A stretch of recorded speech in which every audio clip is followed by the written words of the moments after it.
Assalamualaikum ikrarlık yüz kurmanlar, keşifmanlar hayırlı olsun. Ben Adiller Uygur. Uygur Tadqiqat İnstitutundan hem onlara sevgili salam yollayma. Her hafta institutumuzun müdürü, şunda Hacettepe Üniversitesi Edebiyat Fakültesi Tarih Fakültesi Doçent Doktor Erkin Ekrem malumunu ötküzüp kıyatkan Halkara Vaziyeti ve Gün Tertibname programımızdaki yeni bölümünü huzurunuzda takdim kılmakçımız. Erkin Hanım, hoş geldiniz. Hoş bulduk, rahmet. Ezgürmenle ötken hafta Amerika Tashqi ishlar ministri Antony Blinken Hindistan'ın paytaxtı Yeni Delhi'de Hindistan Tashqi ishlar ministri bilan ko'rishdi. İki ministr ko'rishishda ikki davlatninki hammasidagi hamkorligini kuchayish to'g'risida alohida muzokaralar bo'ldi. Bo'libmi ikki davlat bexatarlik sohasida alohida hamkorlik o'tishga va'da berishgandan so'ng ikki davlat o'rtasidagi harbiy sanoatni taraqqiy qilish, harbiy sanoatdagi hamkorlikni taraqqiy qildirish va kuchaytirish jihatida o'zaro va'da berishdi. İki ministr yana muzokara o'tkazgandan keyin muxbirlarning kutish yig'ini o'tkazdi. Muxbirlarning kutish yig'inida Amerika Tashqi ishlar ministri Antony Blinken bundaq bir alohida yoki jumlani ishlatdi. Amerika bilan Hindistondagi munosabati muhim munosabat yo'q bu dunyoda degan gapni sarf qilgan bo'ldi. Bu alohida diqqat tegishli bir ish. Bundan boshqa Amerika Tashqi ishlar ministri Antony Blinken bu Sharq Janubidagi davlatlar bilan quyuq diplomatik munosabatlarni shundaqla telefon suhbatlari qilmoqda. Biz bugungi programmamizda Amerika Hindistonninki hozirgi munosabati qanday, Amerika Hindiston munosabatlari Xitoyninki texmo yukselishiga to'sqinlik bilan yo'q. Amerika bilan Amerikaning Hindiston bilan munosabatni yaxshilashga maqsadi zarur. Amerikaning Sharq Janubidagi davlatlari bilan quyuq diplomatik munosabat o'rnatishning sababi yani bu devletler bilen Amerika oturursa qaysi temalarda ko'p muzokara qilinadi. Balki buningki qandaqroq o'zgarishlar bo'lishi mumkin. Hamda muhimi Xitoy Amerika bilan Hindistonninki munosabatning yaqinlashishiga, shundaqla Amerika bilan Sharq Janubiy davlatlarininki munosabatning texnik quyuq bo'lishiga qandaqroq inkoslarni yoki qandaqroq tadbirlarni olish mumkin degan savollarga javob berishimiz. Erkman oldi bilan Amerika Hindiston munosabatining hozirgi ahvolini qisqacha bir deb bergan bo'lsangiz.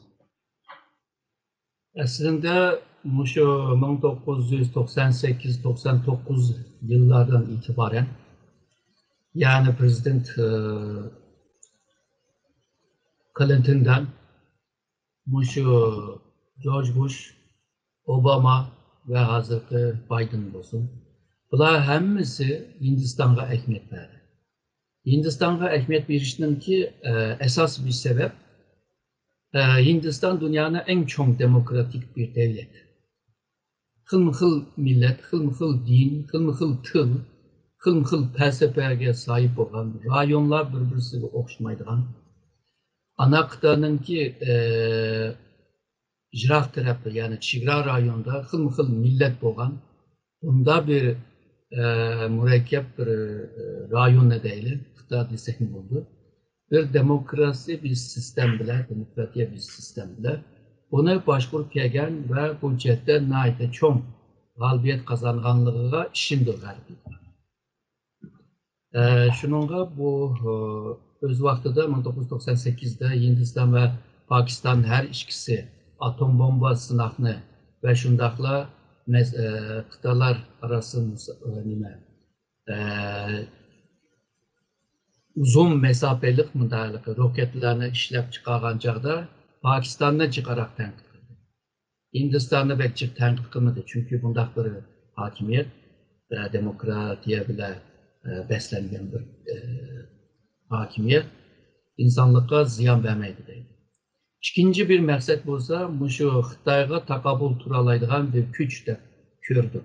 Öz vaxtıda Xitay'nın Sovyetlerge karşı bir güç bolsun deb Xitay'ını bir güçlendiriş için bir siyaseti mübahtı Amerika'nın.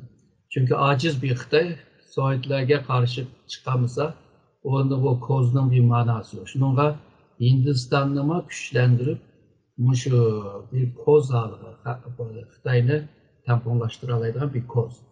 İkincisi Hindistan öz aldığı güçlense, misalga kural işlep çıkarışta şu iktisadi cetteki şu terakkiyeti güçlense, bu Rusya gibi yıkılmaydıgan bir halı gibi kaldı. Şununla bu Hindistan ile münasebetine yakın kuruşundaki maksat müşüktü. Fakat hazırgıca Amerika Hindistan yoki Hindistan Amerika'nın münasebetleri küçükken bir seviyede emas.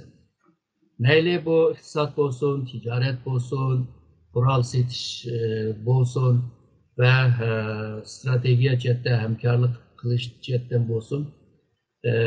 Hindistan'da biraz tatınıvadı. Tatınışının sebebi köp. Birincisi Xitayni tiyiriktirib qo'ysak, baldur Xitoy bizga jidal chiqarsa 1962'deki jangni kaybetkenini biladi. Shuni Xitoyni tiyiriktirmay turib, asta qilaydi.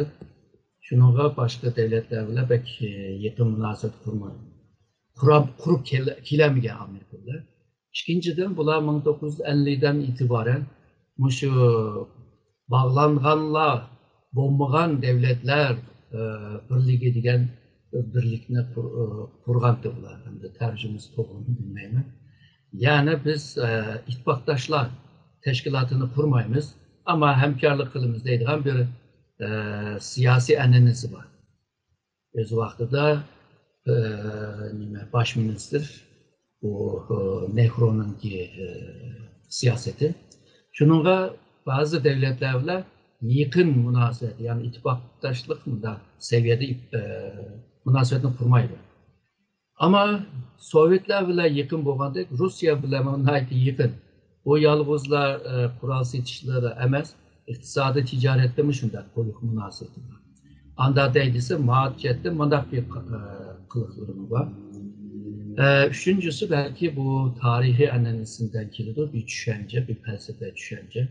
Hindistan'ın tarihi qaraydigan bo'lsa, qachonli qarsak, chet elliklar, yani bu Xitoyning sirtindagilar kelib, yani besib tarih to'la. Yani milattan evvelki bu Aryanlılar ve şu en ahırda 18. asırda İngilizler.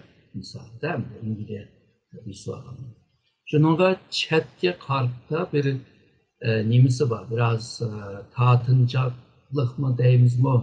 Yoki İhtiyaçla muamele oldu. Ansirash shunday bir ahvol bor. Shuningga Xitoyma sirtqa ichayotgandan hemen siyaset bor, Xitoyni sirtqa ichitish, islohot elib berish degan siyosatni olgan vaqtida aslında Hindistanma shuni ilishga boshladi. Ama Xitoychilik ichilamadi, chunki bu boshqa davlatlardan ansiraydigan, qo'rqadigan bir ahvol bor. Bu bir tarixiy bir an'anadan kelgan bir ahvol bu. Shuningga yig'ib kelgan chog'da Amerika Hindiston munosabati har Amerika hokimiyati munosabatni taraq qildirayli deydi, yo'q, ama kütken o nişanga yoki o seviyege erişemedi hazırlıca.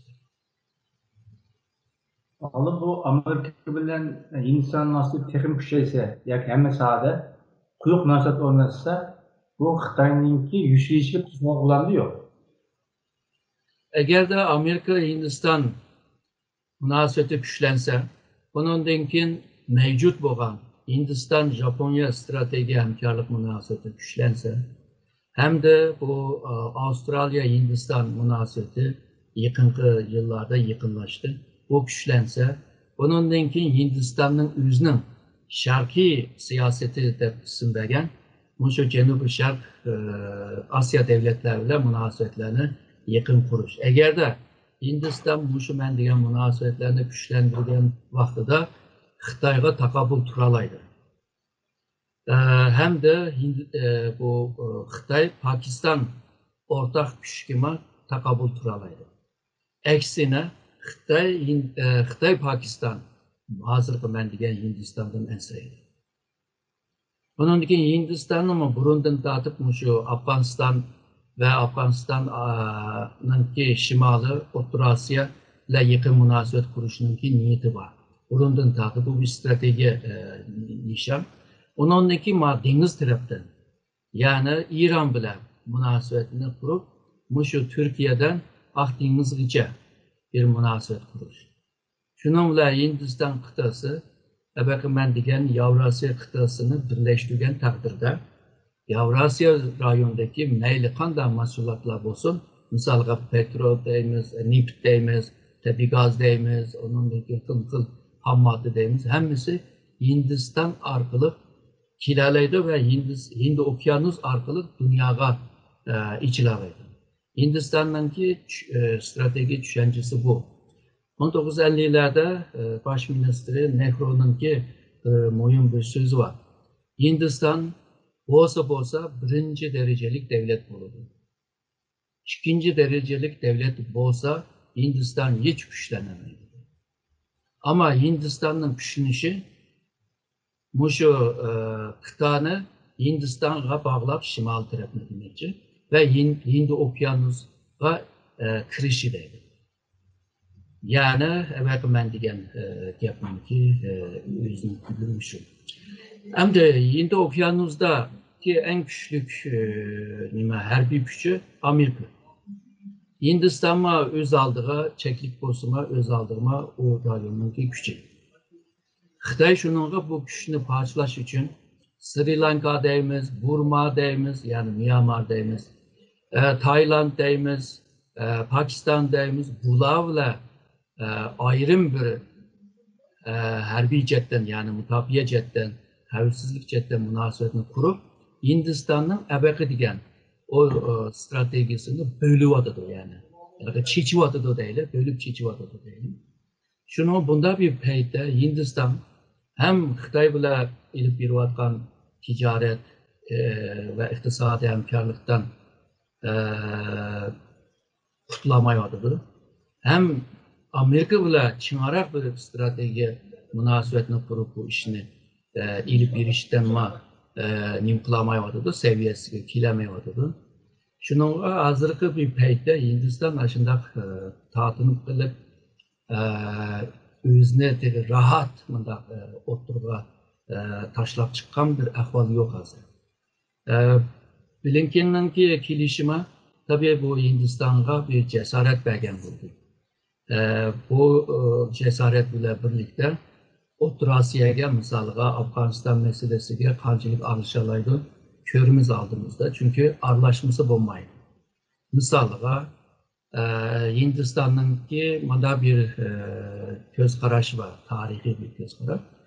Hindu qit'asi hammasi Hindistonning. O sebepten tüpeyli Kabil ya da Buma Hindistan'a karşı lazım. Çünkü Kabil'in manası Hindistan'a kiriş darvazı diyendir. Yani tarihteki manası aşağı. Şununla şu Kabil'den cenipleri hemisi Hindistan'a karşı. Tabii ki Nepal deyimiz, Bhutan deyimiz, Bengal deyimiz, yani Pakistan deyimiz hemisi Hindistan'a qarashlik lazım deydigan bir ko'z qarash. Buni mana shu Xitoyga taqabul turib qanchalik olalaymiz uni, Amerikaga tayinib turib qanchalik olalaymiz deb uni tarozida tortyapti hozir menimcha Hindiston. Ama Hindiston harbiy jihatdan desak, bular hammasi shu Xitoyning kuchini kelishini pek nemi karmayvadıdı, bir xatarlik deb ko'rvadıdı. Bu sebepten tüpeyli şu Xitoyga karşı biz bir nimalarni qilaylik, bir tayyorlikni qilaylik harbiylar. Ama iqtisod, ticaret bu sahadagilar Xitoy bilan urushmay şu iqtisodimizni kuchlantirsak, iqtisodimiz kuchlansa harbiy kuchlanadi, harbiy kuchlansa iqtisod uchun muhit qo'g'daydi, muhit tayyor bo'lsa iqtisod mı güçlündü? O vaxtda Xitay bizgimi çişi patmaydigan bunday bir ahvalni yaratgan bo'lamiz deydigan bunday ko'z qarashlar bor.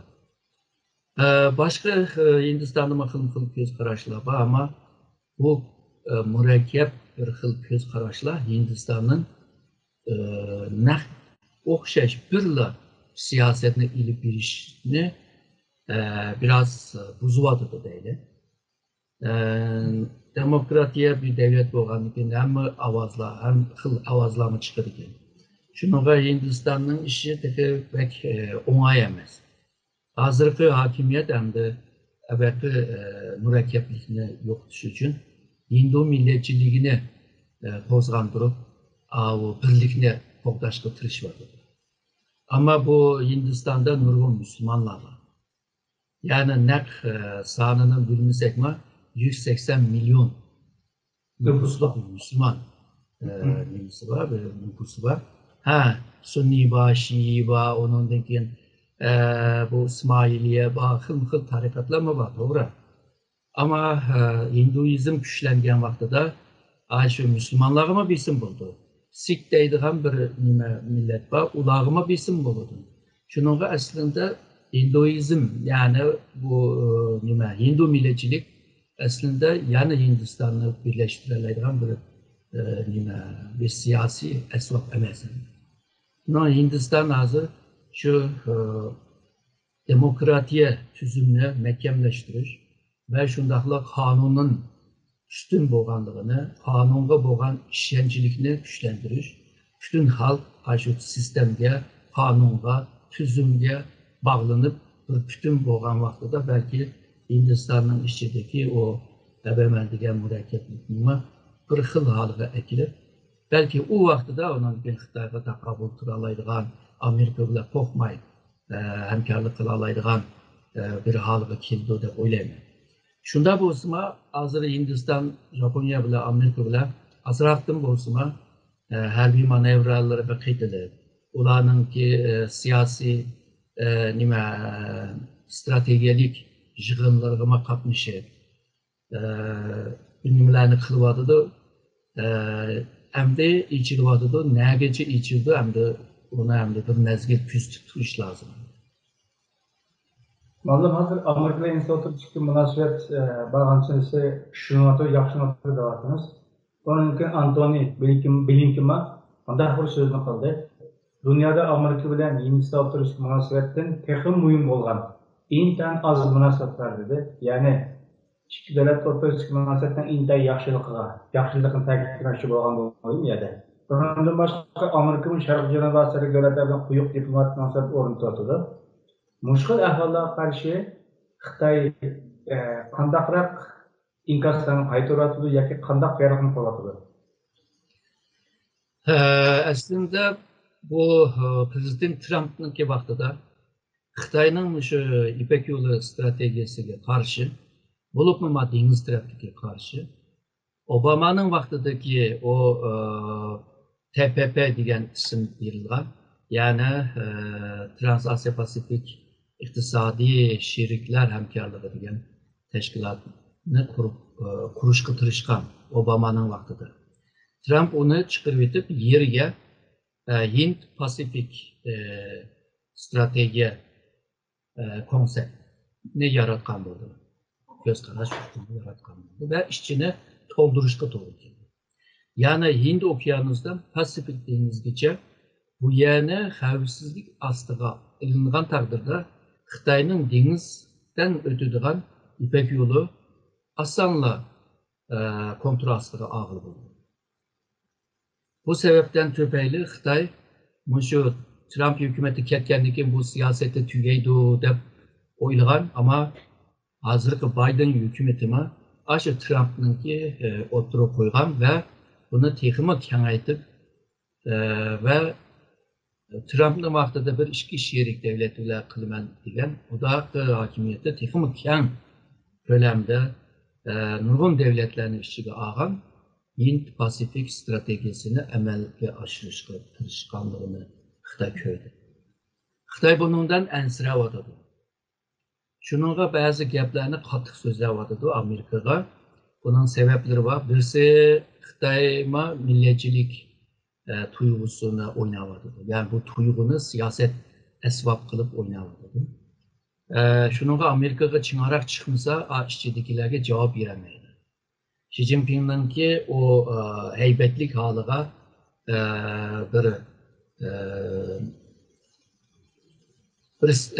gaplarni yaratish lozim hamda Amerikaga qattiq chiqib. Ondan başka hem de Xitoyma Amerika bizni hurmat qilsin, bizmi cho'ng davlat hamda bizni izlagan o'zak olgan davlat emas deydigan bir obro'y meselesi. Yüz meselesi. Ha, yüz meselesi. Xitay'ınki yüz meselesi mi? Hem de bu üçüncüsü, bu şu Amerika'ya narazı kılıp gelgen bazı devletler var. Olup mu Müslüman devletleri, Türkiye devletleri. Amerika vakrap koyganı kim bu devletlerime ha Xitay yaman geldi deb Amerika'ya Çin çıkmadı. Bu bir xil siyaset. İkincisi bu Amerika diyen Cenubi Asya devletler, Cenubi Şark Asya devletler bile münasebetini yakınlaştırışga tirişiyotidi Xitoy. Hem de burun münasebet yakın emas mıydı? Yakındı. Misalga şu Hu Jintao'nun vaxtida xeli yakındı. Çünkü bu Hu Jintao hükümeti bir hemkarlık kılış niyeti bile kılattı bularni. Sohbetini, görüşüşünü, müzakereni.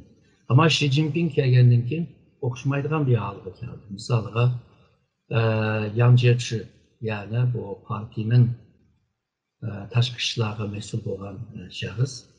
Bu shu Singapurdagi yig'inda shu Janubiy Asya, Janubiy Sharq Asya devletlerine şunu dedi. Hemen bilişip koy. Biz çoğun devlet, sizler küçük devlet. Hattınlarını bilinmedi. Bu gap asan bir gap emas. Bu diplomasi jihatdan bir devletleri, çoğun devletleri yarışmaydigan. Bunda zoramanlık bir pozisiya nurgun devlet kabul kılamaydı. Şununla hazırki Xitay hakimiyeti belki diyen ASEAN cemiyetlerle pek yaxşı ötkeni yok. Amerika tabi bundan faydalanıp ularla münasebetini yakınlaştırayla da tırışıvatıdır. Xitay hem bunu çubuş buzuş lazım. Şununla yakın boğan, misalga Endonezya deymiz, misalga Brunei deymiz. Muşu devletlerini hatta Singapur nayda ustunlukla oynaydı hem de küstüp tutkuzmaydıgan bir devletçi Singapur. Şununla muşunu buzmusam Asya Tinç Okyanusu'ndaki bu devletlerini düzenli yeni tatmışsam Amerika tatbiyası çatak buludu deydigan bir ensreşme peyda oldu. Ama bu ensreşler her iki taraftaki birbirine karşı ilip bakan siyasetler biri bir can içinki noktasına ekilemeydi hazırca. Çünkü rayondaki devletler olsun, Amerika olsun, Xitay olsun hiçbirisi böyle 3. Dünya uğraşıga tayyor emas dedi. Tayyor bo'lmagandan keyin uğraşlar pek çıkmaydı. Şununla diplomasi, siyasi faaliyetler köperek oldu. Hem de bu Amerika'nınki Asya siyaseti Obama'nın vaktinden itibaren başlayan. Obama'nın vaktida başlayan ama köp adam unutup vardı. Aslında Xitay'ın şu Asya Tinç Okyanusu tarafından muhasırga iliş Obama vaktida başlayan. Hem harbiy cihetten hem mutabiye ministerleri cihetten hem xavfsizlik cihetten siyasi cihetten Xitay'ını koşayımız deb şu vaxtlarda nurgun kararlarını algan, iktisadi ticari cihetime belki ben diyen TTP diyen isim verilgan teşkilatın şu manada kurulgan değil mi? Ahırı Trump hakimiyeti ek taşıdığı olmadı. Hem de bunun denki Xitay bilen Amerika'nın ki küreşleri mavu rayonga köşken buludu. Burun mavu time hakkında, misalga ticaret deyimiz, iktisat, teknoloji, bunun tor xavfsizligi, siber xavfsizligi degandek nurgun sahalardır. Hazır hem de rayonga köçüyordu. Bu rayonma Asya rayonu değil. Obama bir vaxtlarda Asya'ya ekmiyet birişini çakalış için bunda bir söz işletti.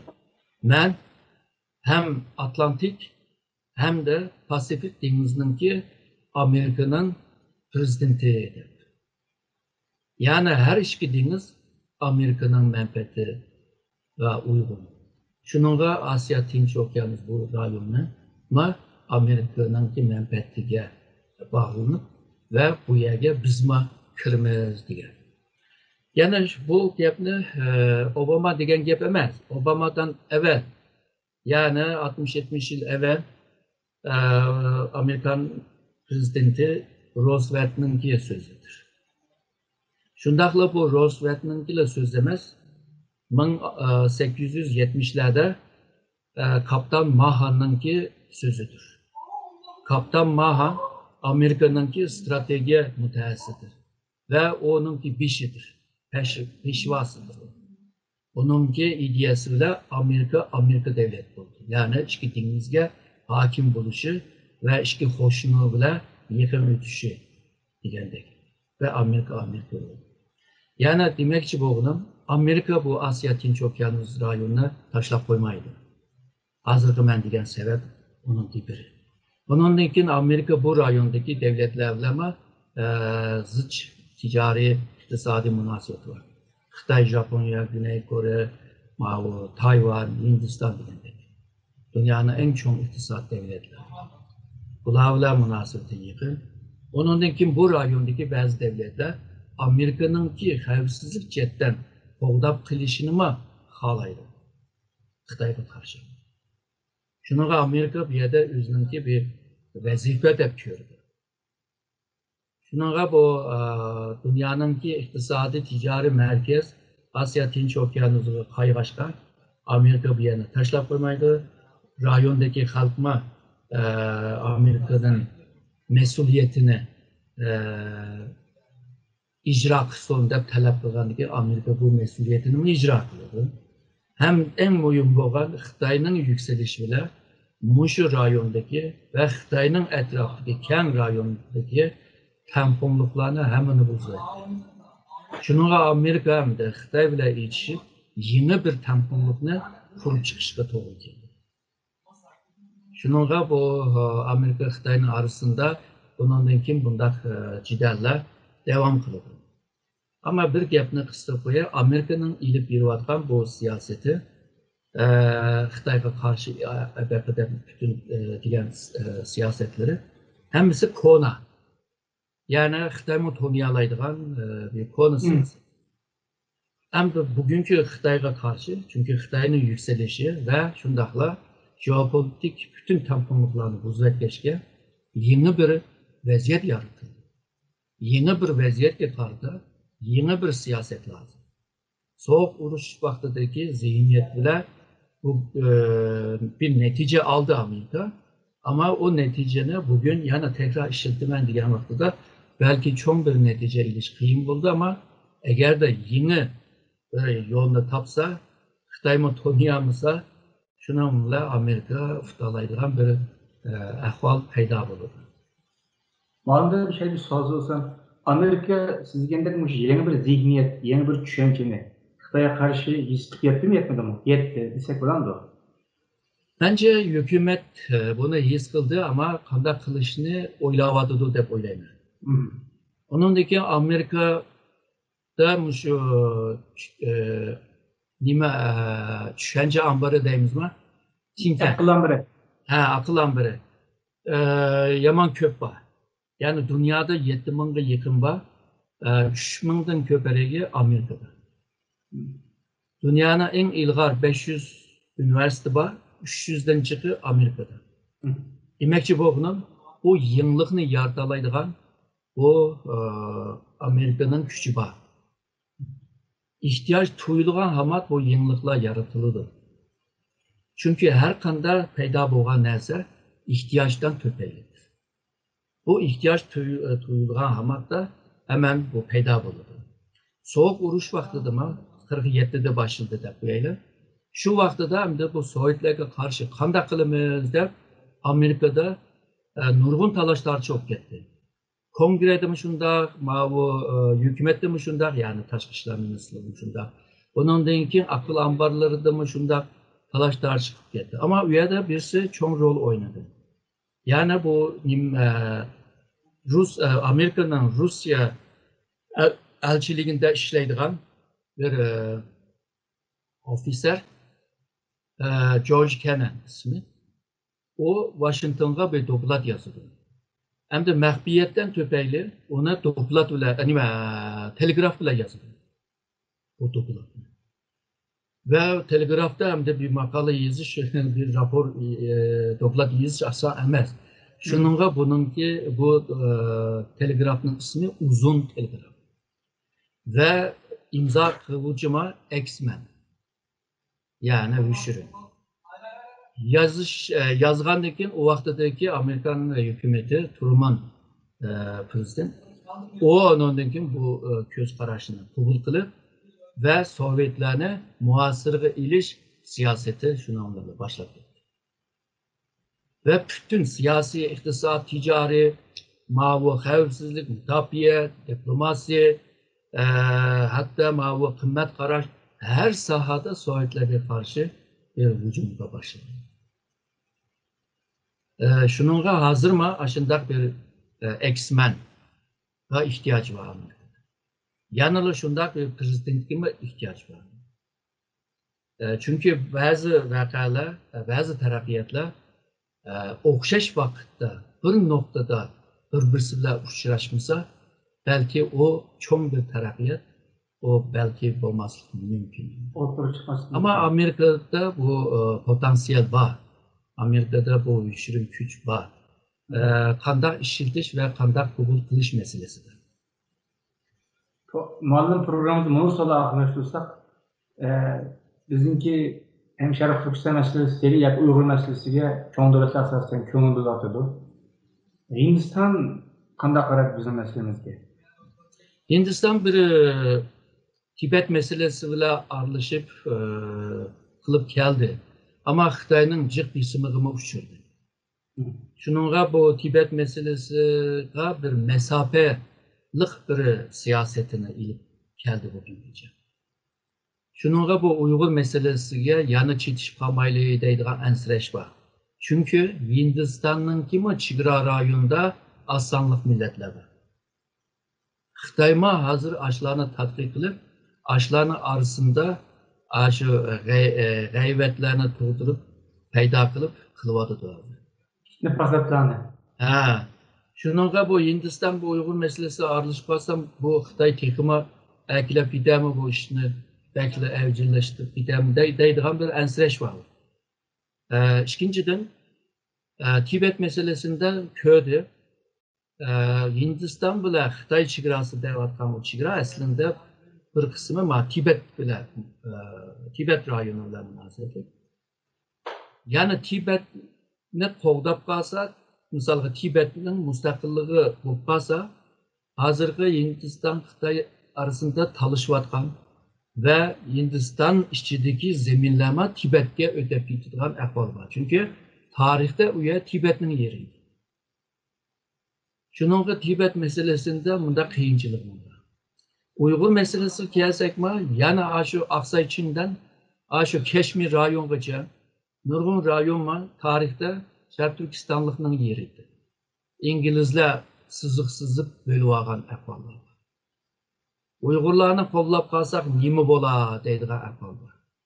Bugün meyli dünyanın ki kaysi teşkilatlı olsun hemmisi Aksay Çin'le, hemmisini Şarkı Türkistan ya da Xitay chegarasının içinde kördü.